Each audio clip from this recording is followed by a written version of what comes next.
तो ये हरतालिका तीज जब हम व्रत रहते हैं ना, उसके एक दिन पहले जब नाइट से हमारा व्रत स्टार्ट होता है तो हम लोग सेवई खाते हैं ना, वो खाना है।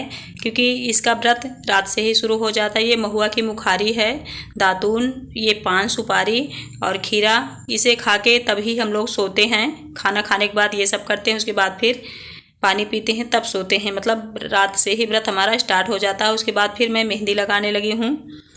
मुझे लगा कि अपना पूरा व्रत की शुरुआत से अंत तक दिखाऊं आप लोगों को। आई होप आप सबको पसंद आएगा। ये देखिए कुछ ऐसी मेरी मेहंदी लगी है। अब सीधे मॉर्निंग में मिलती हूँ मैं आप लोगों से नहा धो के, ठीक है। हेलो, राम राम जी, कैसे हैं आप सब? आई होप आप सब अच्छे होंगे। आप सबका वेलकम है साधना रियल ब्लॉग चैनल में। आज का दिन है ट्यूसडे, तारीख है मतलब 30 अगस्त और आज है हरतालिका तीज। तो ये मॉर्निंग से मेरा ब्लॉग स्टार्ट हो रहा है। नाक में क्या हुआ, नथनी में पता नहीं क्या प्रॉब्लम है। ये ना इधर उधर फंस रही है, मतलब छोटी हो गई, इसे थोड़ी सी बड़ी करवा के लेनी है। और देखिए ये है मेरी मेहंदी। अभी भी पाउडर मैंने लगाया है तो थोड़ा सा अजीब लग रही, बट इस बार मेहंदी अच्छी लगी है। जब तैयार होकर पूजा करने जाऊंगी आज शाम को, तब थोड़ा अच्छे से दिखेगी। अभी फ़िलहाल इसके बाद अब करूँगी पूजा पाठ सुबह वाला। क्योंकि जिस दिन हम व्रत रहते हैं ना हरतालिका तीज का, सुबह के टाइम भी पूजा करनी चाहिए गौरी माँ की और भोलेनाथ जी की, मतलब शंकर जी पार्वती जी की। तो उनकी पूजा सुबह भी अच्छे से करनी चाहिए। फिर शाम को जब पूजते हैं हम लोग मिट्टी का बना के, तो वहाँ भी जाके मैं पूजूँगी। हर साल जहाँ जाती हूँ आप सब देखते ही हो।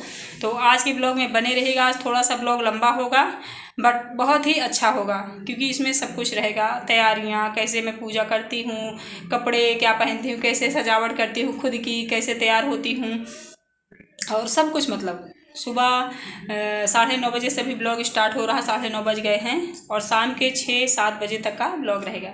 तो आप सब प्लीज़ इंजॉय करिएगा। जो न्यू आते हैं चैनल में, चैनल को सब्सक्राइब कर लीजिएगा। वीडियो में लाइक कमेंट करके ज़रूर बताइएगा। देखो अब मैं सामान इकट्ठा करने लगी हूँ, क्योंकि पूजने का टाइम हो रहा था। बच्चों के लिए मैंने सब्जी पूड़ी सेवई फिर से बना दी थी, वो लोग खाए हैं उसी को। अब इसमें उसे मैंने नहीं ऐड किया क्योंकि ऐसे ही लंबा हो जाएगा। देखिए यहाँ मैं सीधा निकाल रही हूँ, जैसे चने की दाल, चावल, आटा, गुड़, या आप आलू रख सकते हो। 11 रुपये, इतना रुपये तो आप कितना भी दे सकते हो, 101, बहुत मतलब जितना इच्छा उतना, जितनी आपकी हिम्मत हो जितना आप दे सकते हो उतना। तो ये सारी चीज़ें मैंने सीधा में रख दी है। और पूजा का सामान भी सारा इकट्ठा कर लिया है जितना लगता है, जैसे नारियल, बिंदी, चूड़ी, दीप, धूप, हवन, खीरा, फूल, चावल, मेवे, जो भी जितना हो सका है, मतलब जितना चाहिए मैंने रख लिया है। फिर उसके बाद देखिए मैं रेडी होना शुरू हो गई हूँ, क्योंकि टाइम लगता है। तो ये सारी मैंने कैरी करी है। कैसी लग रही है आप लोग बताना, क्योंकि तीज का व्रत है। हरा, लाल, पीला ऐसे ही कलर अच्छे लगते हैं ऐसे व्रत त्यौहार में, है ना। तो इसी को मैंने पहन लिया है। और ये साड़ी ना मुझे पहनने में थोड़ी सी प्रॉब्लम होती है, क्योंकि पता नहीं कैसे इसकी जो ये है प्लेटें हैं ना, वो नहीं बनती जल्दी। तो उसी वजह से मैं परेशान हूँ। और खुशी को बोल रहे हैं बेटा बनाओ, तो बच्ची है उसको कहाँ आता है साड़ी वाड़ी बनाना, छोटी खुद ही वो। तो मैं अपने से किसी तरह मैनेज कर रही हूँ। बस साड़ी पहनने में, इस वाली साड़ी में ना मुझे दिक्कत हुई है। नई साड़ी में 5 मिनट में पहन लेती हूँ। ये देखिए अब जल्दी से बाल बना लूँगी। थोड़ा सा यूनिक सोच रही हूँ, देखो कैसे बना पाती हूँ। और बच्चे यही हैं, क्योंकि बच्चों को तो इतना देखो है नहीं कि मम्मी लोगों को लेट हो रहा है कि देर हो रहा है कि प्यास क्या, मतलब कुछ नहीं। तो ये लोग थोड़ा बहुत तो चिल्लाते ही रहते हैं, बच्चों का काम ही है। और बहुत सारी लेडीज हैं जो निर्जला व्रत रहती हैं यार, बहुत अच्छी बात है जो आप लोग कर पाते हो। मैं निर्जला तो नहीं रहती, शाम को एक बार पानी पी लेती हूँ एक सांस में। इस व्रत में ना एक सांस में पानी पिया जाता है, जितना आप पी सके एक सांस में उतना पी लो। तो ऐसे ही मैं करती हूँ। निर्जला मैंने अभी तक कभी नहीं रहा। जब मैं 10 में पढ़ती थी तब से मैंने व्रत की शुरुआत करी है, लेकिन मैं निर्जला कभी नहीं रही। मेरी हिम्मत ही नहीं पड़ रही है पानी के लिए। हम लोग वेट करते रहते हैं कितनी जल्दी पूजा पाठ हो, कब हम पानी पिएँ। फिलहाल जो है रियलिटी वही है, क्योंकि बढ़ा चढ़ा के बताना मुझे अच्छा नहीं लगता। अगर कभी हिम्मत रहेगी तो ज़रूर निर्जला रहने की कोशिश करूँगी, क्योंकि जितना भगवान के लिए हम कर पाएंगे उतना ही फल हमें मिलेगा, है ना।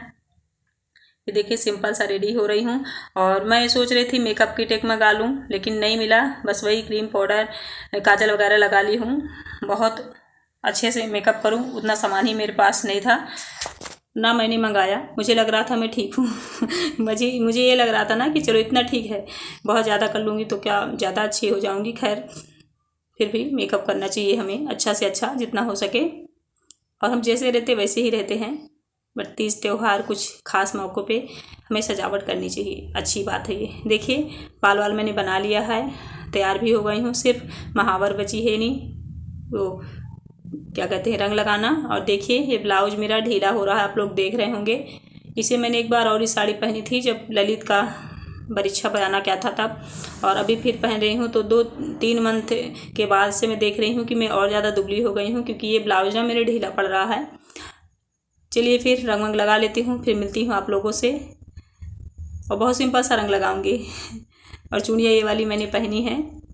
चलिए तो जैसा भी सिंपल हुआ है मैं रेडी हो गई हूँ। आप लोग देखते हो हमेशा थोड़ा सिंपलिटी ही रहती है मेरी, बहुत ज़्यादा ना हैवी मैं पहनती हूँ गहने।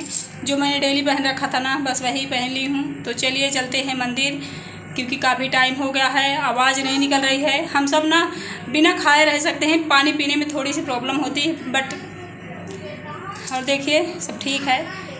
ये बहुत खुशनसीबी से व्रत वगैरह रहने के लिए मिलते हैं, तो बस किसी तरह बीत जाए प्रभु की कृपा से, बस जीवन भर ऐसे ही व्रत हम करते रहे हैं ना। देखिए ये वाली मैंने चूड़ी पहनी है थोड़ी सी, और मेहंदी ऐसी है।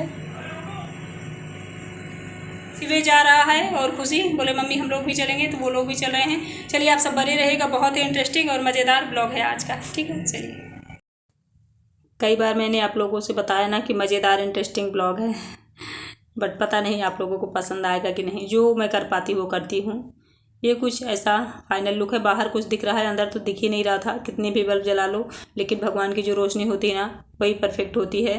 ये देखिए कुछ थोड़ा बहुत मैं फ़ोटो क्लिक करवा रही हूँ, तो वही कुछ दिखा रही हूँ आप लोगों को। यहाँ थोड़ा सा तुलसी माँ के पास हरियाली है, तो यहाँ भी खड़ी हो गई हूँ, यहाँ भी खिंचा लूँगी। ये देखिए अब खुशी शिव सबको मैं चिल्ला रही हूँ कि थोड़ा सा जल्दी करो, जल्दी करोगे तो जल्दी पहुँचेंगे। लेकिन बच्चे ना हमसे भी ज़्यादा टाइम लगाते हैं, है ना, तो उन्हीं का है वेट मुझे।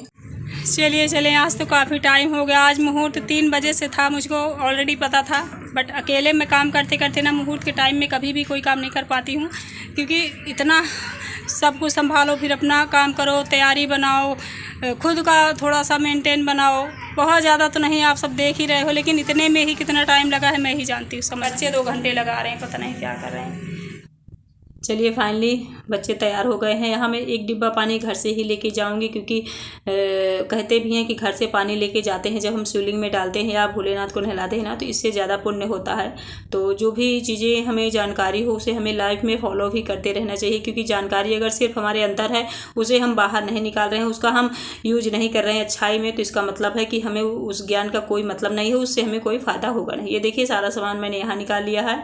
अब मैं थाल पोछ लगा दूँगी, खुशी को दे दूँगी पानी, ये पानी लेके जाएगी। दोनों थाली मैं रख लूँगी, क्योंकि शिवे तो जाएगा बस थोड़ा बहुत वीडियो रिकॉर्ड कर लेगा, क्योंकि भाई ये भी मेरा काम है ना। चलिए फिर चलते हैं। आप तो ज्ञान जो होता है ना हमारा, उसे सिर्फ अंदर नहीं रखना चाहिए, बाहर भी निकालिए, जिससे उसे आपको कुछ लाभ हो, है ना। ये देखिए चलिए घर से मैं निकल पड़ी हूँ। यहाँ फ्रेंड मेरी मिल गई हैं, बोल रही हैं आप जल्दी आ गए हो। आज मैं 5 बजे जा रही हूँ, नहीं 5:30-6 बजे जाती थी, लेकिन फिर वीडियो की मतलब रिकॉर्डिंग अच्छी नहीं हो पाती थी, अंधेरा हो जाता था, इसलिए आज जल्दी आई हूँ। और देखिए मंदिर पहुँच गई हूँ, वहीं जहाँ हम लोग हमेशा आते हैं, आप लोग देखते हैं, वहीं पूजा होती है हर साल। चलिए देखिए अभी भीड़ कम है, अब 5 बजे के बाद से ही भीड़ शुरू होती है, और 6, 7, 8 बजे तक पूजा यहाँ होती है। यहाँ के पंडित लोग करवाते हैं, बहुत अच्छे से करवाते हैं, अच्छा लगता है। और जो लोग घर में बनाते हैं ना वो भी पूजा अच्छे से करते हैं, लेकिन जब हम पंडित से करवाते हैं ना, पंडित करते हैं, तो उसकी बात ही अलग होती है। हम भी पंडित हैं, हम भी ब्राह्मण हैं, लेकिन ये वाला काम हम नहीं कर रहे हैं, कोई और कर रहा है ना, तो ज़्यादा अच्छा होता है। मान लो मेरे घर में कोई कथा सुनाता, फिर भी मैं उनसे नहीं सुनवाऊंगी, मैं चाहूँगी दूसरे पंडित से सुनाऊँ, जिससे हम उनको दान दक्षिणा कुछ कर पाएँ, है ना। खुद के घर के लोग कर देंगे तो खुद को ही दान देने में क्या लाभ होगा, है ना।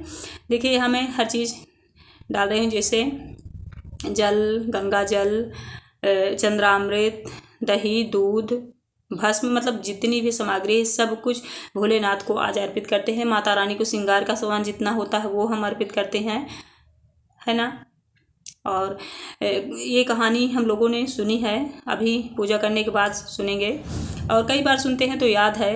कहते हैं माता पार्वती ने इतना बड़ा तप किया था कि तब भोलेनाथ को वो पाए हैं। हम सब हमेशा शिकायत करते रहते हैं हमारे मन के हस्बैंड नहीं, हमारे मन की वाइफ नहीं है, ये वो, तो हम उतना हमारे कर्म भी अच्छे नहीं होंगे ना, शायद इसलिए है क्योंकि माँ पार्वती ने इतना तप किया था, इतना कुछ किया था, तब जाके उन्हें भोलेनाथ मिले हैं। तो मुझे लगता है अच्छा जीवन साथी हमेशा हमें हमारे अच्छे कर्मों से मिलते हैं और हमारे पूजा प्रताप से मिलते हैं ना। तो इसलिए भगवान से शिकायत नहीं करनी चाहिए, हमेशा ये सोचना चाहिए शायद हमने कुछ ज़्यादा कर्म अच्छे नहीं किए, शायद हमें इसलिए ऐसे लोग मिले हैं, और जो मिले हैं भाई उनके साथ हमें लाइफ बितानी ही पड़ती है। तो मैं तो यही कहूँगी भोलेनाथ जी हम सब पर कृपा करें, है ना। जितनी भी लड़कियां हैं अभी न्यू हैं जिनकी शादी नहीं हुई है, वो लोग व्रत रहती हैं, तो इसी कामना से रहती है ना कि भोलेनाथ जैसे कृपालु दयालु हस्बैंड मिले, तो उन सब की मनोकामना प्रभु पूरा करें। क्योंकि मेरा मानना है ना, एक जीवन साथी जो होता है ना वो सब कुछ होता है एक लड़की की लाइफ के लिए। तो मैं तो सबको कहूँगी सबको अच्छा मिले और हमारे जो है वो भी अच्छे रहें, हमारे साथ जीवन भर सुखी और स्वस्थ रहें, है ना। यही हम चाहेंगे, यही प्रार्थना हम पूजा करते करते नमः शिवाय का जब भी मैं कर रही हूँ और पूजा भी कर रही हूँ। यहाँ पंडित जी माइक से बोल रहे हैं मंत्र, लेकिन जितनी उनकी आवाज़ में उतना ज़्यादा शोर आ रहा है, इसलिए मैंने उसे म्यूट कर दिया है क्योंकि बहुत ज़्यादा शोर फिर अच्छा नहीं लगता, समझ में कुछ आता नहीं, जो लोग वीडियो देखते हैं उनको भी बोरिंग लगता है, इसलिए मैंने अपना म्यूट कर दिया है। और मंत्र जपते हुए मैं पूजा पाठ कर चुकी हूँ, सारा सामान मैंने चढ़ा दिया है। अब फिर आरती करूँगी क्योंकि पूजा के बाद मेन आरती होती है। हवन कुंड यहाँ पास में है, फिर इसके बाद फिर हवन करेंगे। ये देखिए ये सारे हमारे पड़ोसी हैं, अभी उतनी भीड़ नहीं हुई है, अभी पूजा करके घर जाते जाते भीड़ हो जाएगी काफ़ी, तो आप लोगों को दिखाऊंगी। यहाँ मैंने सीधा जो लाया था ना उसे मैंने भगवान में टच करके छुआ के फिर दे दिया है। यहाँ क्या कहते हैं पैसा और कुसा लेके, नाम नहीं आ रहा मुझे, वो करवा रही हूँ मैं नाम नहीं आ रहा बिल्कुल, आप लोग बताना कमेंट करके, कुछ आप लोगों के लिए भी मैं छोड़ दूँ। हाँ संकल्प करवा रही हूँ, फिर पैर छू लूँगी पंडित के। और यहाँ मैंने हवन किया है, ये देखिए यहाँ पे। अब चलिए देखिए वहाँ मंदिर बंद है क्योंकि यहाँ के पंडित जी थोड़ा मुझे लगता है शाम को आएंगे आरती के टाइम में। इसीलिए देखो खेल रहा है, बहुत अच्छा, मतलब ये मंदिर है, बहुत जगह है, अच्छा लगता है कुल मिला के। अब चलिए बैठ के फिर कथा सुनते हैं क्योंकि पूजा करने के बाद कथा सुनने का महत्व ही अलग है, उससे हमें नॉलेज होता है, जानकारी मिलती है कि आखिर ऐसा क्या किया था पार्वती माँ ने जिनको भोलेनाथ जैसे पति मिले। तो उन्होंने बहुत कुछ किया था, हम उनके अनुसार नहीं कर पा रहे हैं। चलिए अभी हम सब वेट कर रहे हैं कथा करने के लिए, यहाँ बैठ के सब लोग मिलकर कथा सुनेंगे, माइक की वजह सुनाई नहीं दे रहा होगा, सब लोग पकड़ रहता। ये देखिए यहाँ कथा हम लोगों ने स्टार्ट कर दी है, कुछ लोग हैं अभी, धीरे धीरे पूजा करके सब लोग इकट्ठा होंगे। और इस कथा से जो मुझे ज्ञान मिला है वो यही मिला है कि हमें ना अपने तप पर भरोसा रखना चाहिए। इतना ज़्यादा तप भक्ति पूजा हम करें मन लगा के प्रभु की, तो मुझे लगता है कोई भी चीज़ नामुमकिन नहीं है। अगर हम भोलेनाथ जैसे पति चाहते हैं तो भोलेनाथ हमें ज़रूर देंगे, है ना। लेकिन वो उतनी हमारे अंदर शक्ति और श्रद्धा होनी चाहिए क्योंकि हर काम में मेहनत लगती है, पूजा पाठ में भी मेहनत लगती है, वहाँ दिल से करना पड़ता है। ये देखिए सब लोग उठ गए हैं, हम लोग कथा हो गई है। अब चलिए अपने अपने काम में लगते हैं। यहाँ देखिए भीड़ स्टार्ट हो गई है थोड़ा सा ज़्यादा। यहाँ मैंने जो फूल लिया था ना उसे मैं छिड़क दे रही हूँ। उसके बाद चलिए अब घर जाने का टाइम आ गया है। यही मेरा पूजा पाठ यहाँ तक का था। चलिए अब घर पहुँचते हैं, घर में भी काम है। मैं बच्चों को बोल रही हूँ आप लोग भी निकलो।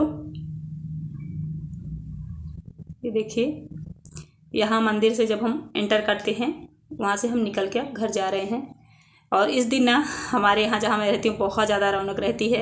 घर आ गई हूँ, पतिदेव को प्रणाम कर रही हूँ और इनसे कह रही हूँ आशीर्वाद थोड़ा अच्छा देना जिससे मैं आपके अच्छे काम देख सकूँ, अच्छे से अच्छे, यही कह रही हूँ। चलिए हालत एकदम से ख़राब, तो थक भी गई, पानी भी प्यास लग गई है। चलिए अब जल्दी जल्दी पानी पी लेती हूँ क्योंकि पानी पीने के बाद ही थोड़ी सी हालत सही होगी, अभी तो हालत बहुत ख़राब है। चलिए कपड़े चेंज कर लेती हूँ। यही मेरा वीडियो था, आई होप आप सबको अच्छा लगा हो। चलिए फिर अब मैं मिलूंगी आप लोगों से कोई अच्छी सी वीडियो के साथ, मेरा पूजा पाठ सब कुछ ठीक है। Bye bye, thank you so much everyone friends. आप सबने कैसे हड़ताल का तीज मनाई है कमेंट करके बताना, ज़्यादा ही बोल पाऊँगी। Bye bye.